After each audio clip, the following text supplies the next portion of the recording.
হাজারো শিক্ষার্থীর স্বপ্ন একটি পাবলিক বিশ্ববিদ্যালয়, সঠিক দিক নির্দেশনা এবং সঠিক পরিকল্পনার কারণে তুমি তোমার কাঙ্ক্ষিত লক্ষ্যে পৌঁছাতে পারো না। সো আজকে রাজশাহী বিশ্ববিদ্যালয় তোমরা যারা এ ইউনিট বি ইউনিটের বিভাগ পরিবর্তনের পরীক্ষা দিবা, অবাণিজ্য আসো, তোমাদের বাংলা সাজেশন দিয়ে দিচ্ছি চূড়ান্ত। এখানে যে তোমাদের 35 মার্ক রয়েছে, এই 35 মার্কের মধ্যে তুমি ধরে রাখো যে 33, 34, 79 তুমি কিন্তু কমন পেয়ে যাবা। সো দেখো তোমাকে কোন কোন জিনিসগুলো পড়তে হবে। তোমার হাতে যে সময়টা রয়েছে, ঈদের আগে তুমি তোমার বাংলা ফুল সিলেবাসটা কিভাবে কভার করে ফেলবা।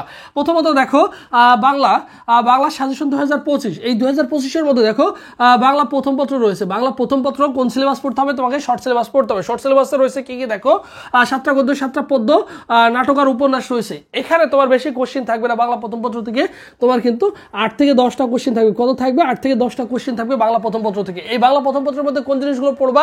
তোমাকে পড়তে হবে হচ্ছে লেখক পরিস্থিতি, পাঠ পরিস্থিতি, শব্দার্থ আর বিভিন্ন যে উক্তি রয়েছে, এই উক্তিগুলো তোমাকে পড়তে হবে, ঠিক আছে? আর কোন ছন্দে কে রচিত, তোমাকে এই জিনিসগুলো জানতে হবে।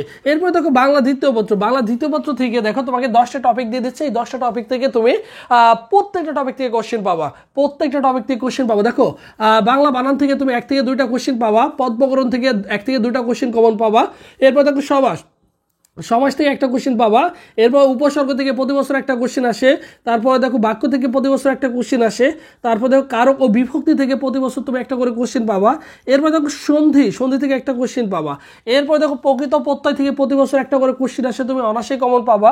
এরপর দেখো শব্দের শ্রেণী বিভাগ, এখান থেকে তোমাদের প্রতি বছর 1 থেকে 2টা কোশ্চেন আসে। এরপর দেখো 10 নম্বরটা দেখা হচ্ছে, সেটা হচ্ছে ধ্বনি ও বর্ণ। এখান থেকে তুমি কিন্তু একটা কোশ্চেন অনায়াসেই কমন পাবা। এখানে যে টপিকগুলো তোমাকে ইনক্লুড করে দেওয়া হচ্ছে, প্রত্যেকটা টপিক থেকে প্রতি বছর কোশ্চেন আসে, কোনো বছর মিস যায় না। সো সেই ক্ষেত্রে তোমার কি করতে হবে?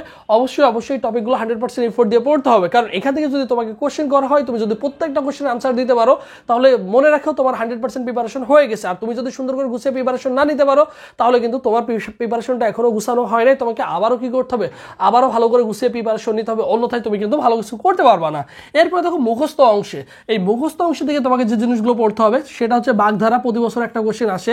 সমার্থক শব্দ, এখান থেকে একটা কোশ্চেন পাবা। এক কথায় প্রকাশ থেকে একটা কোশ্চেন পাবা। এরপর দেখো পারিভাষিক শব্দ, এখান থেকে তুমি কিন্তু প্রতি বছর একটা করে কোশ্চেন থাকে। তাহলে এই মুখস্থ অংশে তোমাকে যদি এই 4টা টপিক পড়তে পারো, তোমার জন্য ভেরি ভেরি ইম্পর্টেন্ট। তো এই 4টা টপিক পড়লে তোমার কিন্তু এই বাংলার যে তোমার প্রিপারেশন, এই বাংলার প্রিপারেশন কিন্তু তোমার 100% হয়ে যাচ্ছে। এখন দেখো চিন্তা করে দেখো, এখানে কয়টা টপিক রয়েছে? 10টা টপিক রয়েছে। এই 10টা টপিক যদি তুমি দিনে 2টা করে টপিকও পড়ো, প্রতিদিন 2টা করে টপিকও যদি শেষ করো, যেহেতু তোমার আগে পড়া আছে, 2টা করে টপিক যদি রিভাইজ দাও, তোমার 5 দিনের মধ্যে কিন্তু বাংলা সিলেবাস কিন্তু কি হয়ে যাচ্ছে? কভার হয়ে যাচ্ছে। তুমি অনায়াসে কিন্তু শেষ করে ফেলতে পারবে। জাস্ট পড়াশোনা করতে হবে প্রতিদিন। এখন মিনিমাম 8 থেকে 10 ঘন্টা তোমাকে এভরিডে পড়াশোনা করতে হবে, বুঝছো? আর আমি স্পেশালি তোমাদের জন্য 30 দিনের 30টি এক্সাম, 30 দিনের জন্য প্রস্তুতির জন্য স্পেশালি আমাদের একটা অনলাইন মডেল টেস্ট ব্যাচ রয়েছে। এই যে 30 দিনের যে রুটিনটা তোমাদের মেক করা আছে, আমাদের এই রুটিনে যে টপিকগুলো সিলেক্ট করা আছে, দেখে তুমি 30 দিনে 30টা টপিক পড়ে ফেলো। বাংলায় যে দেখো 10টা মডেল টেস্ট অ্যাড করা রয়েছে আমাদের, এই 10 দিনের রুটিনে যে জিনিসগুলো অ্যাড করা আছে, এইগুলো তুমি প্রতিদিন পড়ে যাও। এখন নিজে পড়তে গেলে হয়তো তোমার কাছে মনে হবে যে কোন টপিকটা পড়বো, কোনটা আগে পড়বো, কি পড়বো। আমাদের রুটিনটা নাও, অন্তত তোমাকে আমাদের কোর্সে ভর্তি না হয়ে তুমি রুটিনটা নিতে পারবে। রুটিনটা নিয়ে রুটিনে যে টপিকগুলো দেওয়া আছে, প্রতিদিন একটা করে পড়ে ফেলো। 30 দিনে 30টা তুমি কি করবা?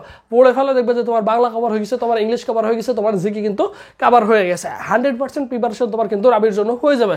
আর সেই রুটিনটাই কিন্তু আমাদের কি করেছে, রুটিনে কিন্তু সেই তথ্যগুলো ইনক্লুড করা আছে। ওর বাইরে তোমাদের কোশ্চেন হবে না।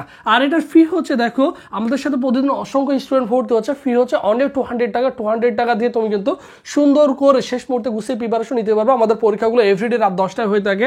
ভর্তির প্রসেস 01727675241 এই নম্বরে 200 টাকা বিকাশ বা নগদ সেন্ড মানি করে এই নম্বরে হোয়াটসঅ্যাপে নক করলে তোমাকে সকলের সাথে গ্রুপে অ্যাড করে দেওয়া হবে। এবং তোমাকে বাংলা ইংলিশ জিকের জন্য আলাদা শর্ট সাজেশন তৈরি করা আছে। পিডিএফগুলো তুমি পেয়ে যাবে, 3টা পিডিএফ। এবং তোমরা যারা বিভাগ পরিবর্তনের পরীক্ষা দিবে, আইসিটির পিডিএফটাও পেয়ে যাবা, গণিতের পিডিএফটাও তুমি কিন্তু পেয়ে যাচ্ছ। এইগুলো তুমি যদি 100% গুছিয়ে প্রিপারেশন নিতে পারো, আর রাবির জন্য তোমার কিন্তু হয়ে যাচ্ছে। তাহলে কি করতে হবে? 200 টাকা ওই নম্বরে বিকাশ বা নগদ সেন্ড মানি করে ওই নম্বরে হোয়াটসঅ্যাপে নক করলেই তোমাকে সকলের সাথে গ্রুপে অ্যাড করে দেওয়া হবে, বুঝছো? এই কাজটুকু তোমাকে করতে হবে। এই কাজটুকু করলেই তোমার রাবির জন্য 100% প্রিপারেশন হয়ে যাবে। কারণ তোমার ইতিমধ্যে অনেকগুলো পাবলিক বিশ্ববিদ্যালয় পরীক্ষা হয়ে গেছে, তুমি আসানোর ফল পাও নাই বা মেধা তালিকায় যেতে পারো নাই। যে সময়টা আছে, এই সময়টা তোমাকে কি করতে হবে? অবশ্যই সুন্দর করে গুছিয়ে প্রিপারেশন নিতে হবে। এর কোনো বিকল্প নেই। তাহলে তোমাকে কি করতে হবে?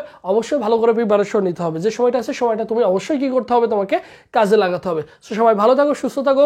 পরবর্তীতে আবারও তোমাদের সাথে দেখা হচ্ছে। আল্লাহ হাফিজ।